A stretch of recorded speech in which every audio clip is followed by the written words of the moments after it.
Doctor Sarwar sir শুধু cancer নয়, তিনি জটিল রোগের সফল চিকিৎসক। Kidney failure, liver disease, tumour, gallstone, thalassaemia, diabetes, তার উন্নত হোমিও চিকিৎসায় আল্লাহর রহমতে হাজারো রোগী সুস্থ হয়েছেন।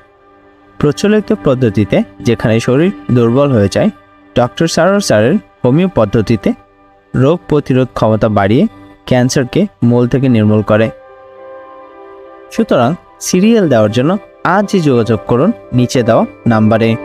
ডক্টর সারোয়ার স্যার রোগী দেখেন শনিবার থেকে সোমবার ঢাকা পল্টন এবং মঙ্গলবার থেকে বৃহস্পতিবার হবিগঞ্জ, সকাল 10টা থেকে সন্ধ্যা 6টা পর্যন্ত। সুতরাং ক্যান্সার হলে অ্যান্সার নেই, এই কথার ভিত্তি নেই। সবাই ভালো থাকবেন। আল্লাহ হাফেজ।